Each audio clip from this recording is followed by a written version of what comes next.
beautiful fall colors of Simcoe County draw thousands of visitors every year.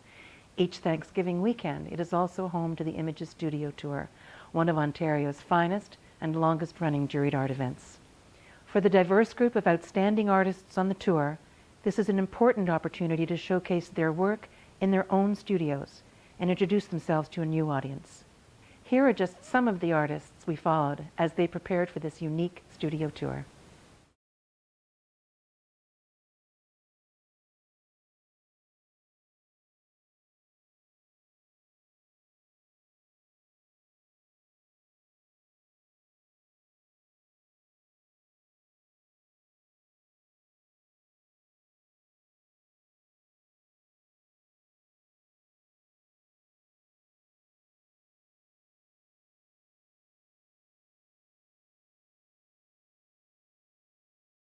Peter Michalski. Peter has been creating unique pottery since 1998.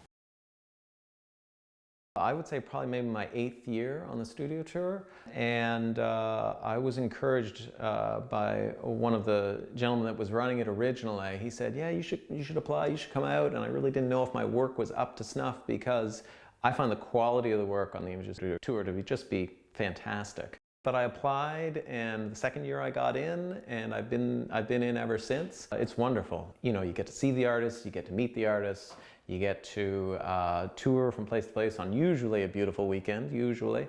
The people that are on the tour are really appreciative and interested in the work, which is great.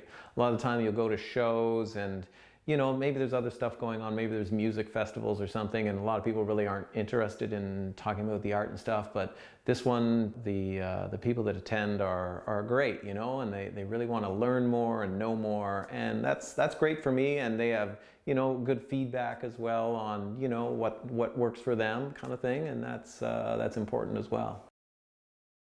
I'm sure it will be busy. I'm sure there'll be lots of people, and it'll be another beautiful weekend. It's probably the show that I look most forward to throughout the whole calendar year. I like it because it's fairly local.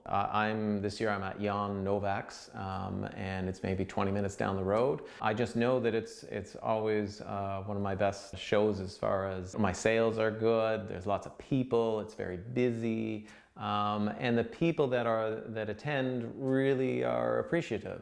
With this show, it's much more, you're there, the people are there, it's a very relaxed atmosphere because it's usually in someone's studio or in a house or in a museum, or, you know, it's not booth kind of thing all jammed up in a row. Here we have great areas to kind of display our work.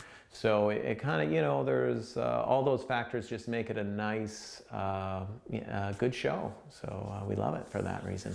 This is kind of a new technique for me with this breaking. It's the actual clay that kind of breaks on the wheel as it spins round. And it's a really cool technique. So for a vase like this, I'll throw like a tall, skinny cylinder.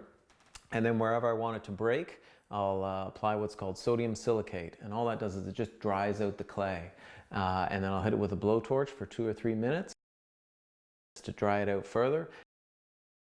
And then I just go in with my inside hand and slowly expand that pot. And as it expands, because this part is dry, it can't expand, so it cracks. So you get all these different kinds of patterns every time, which is great. So you get kind of a unique look to every different pot. So that's something else that I've been kind of working on. The big trick of it, or the challenge to it, we'll say, is the fact that most of the time when you're throwing a piece of pottery, you have a hand on the inside and a hand on the outside for support. But because of the way, you would ruin the design if you had a hand on the outside. So you really are just very slowly expanding it. And you know, your ratio of lost pots is a little bit higher on those ones because, you know, sometimes you go too far and then you can't bring it back in because you can't touch it on the outside. So you really have to have a certain skill level of throwing in order to kind of fashion these kind of pots.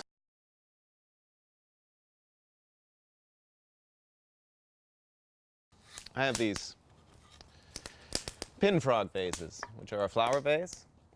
So this is a ceramic part that kind of slides in and out. This is a wooden base that's made out of recycled cedar planks. So we're going to show you how we make that. I was doing some research online and found out about, I was trying to figure out different, kind of a unique technique to try and finish the wood. And I like things that are kind of worn and cracked and broken. And so this is called shugiban, and it's from Japan. They used to finish their wood siding this way. It's also as a preservative. So if you see a traditional house in Japan that has kind of a black siding, this is probably the technique that they use. Basically, I have these old cedar planks that used to be used. I think these ones were in a patio at one stage, and so I've cut them to the approximate length, and then they're lashed together. So there's 3 of them, forms a little triangle, and then we're just going to put that on top of the flame.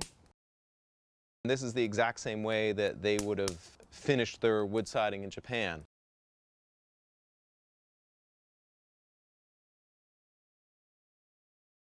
Flip this over and reverse it to get both ends going nicely.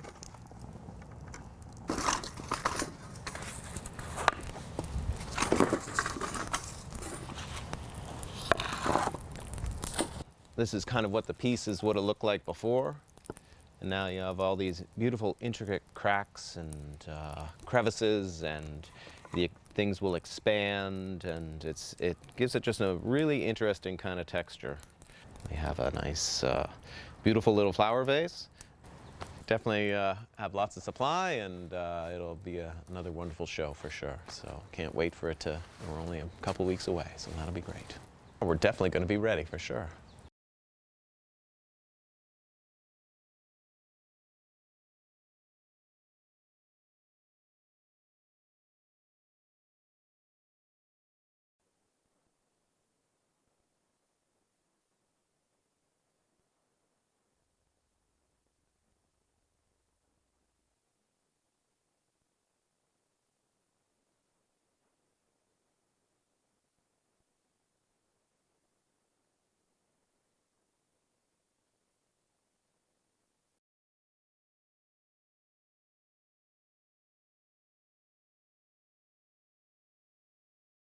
I love your version. Oh, thank you. Yeah.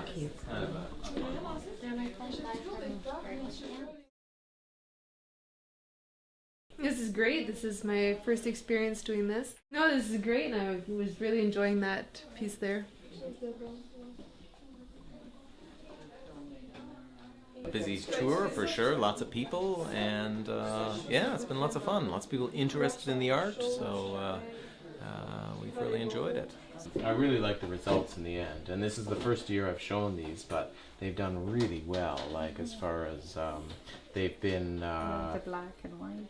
yeah, and I just like the very, it's simple, it's clean, it's not a lot, but you still have this nice rustic diversity in there, which is kind of nice.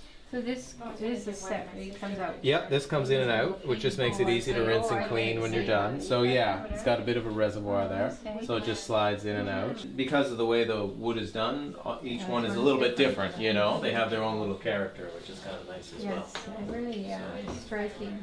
Well, a lot of the people have seen the work in previous years, but they're always interested to see what's new. So I always try and keep things fresh and try different techniques. And I know people are definitely appreciative of that. And half the time they'll come in and say, "So, what's new this year?" And then you get their feedback, which is great. It's nice to see how people react to new work.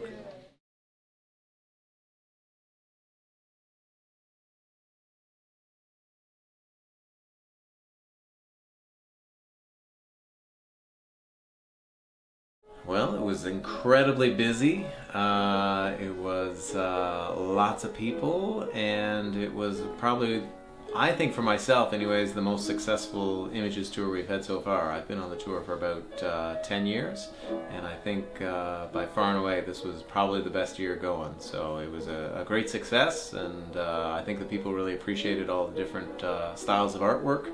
And I had nothing but good comments, so that was kind of nice. This is probably the last one that's kind of like this. So these are my cracked vases that have these really interesting textured patterns on them, and each one's its own individual little piece. So I think that probably helps. And anything you have a piece that is unique and it's one and only, I think people really appreciate that.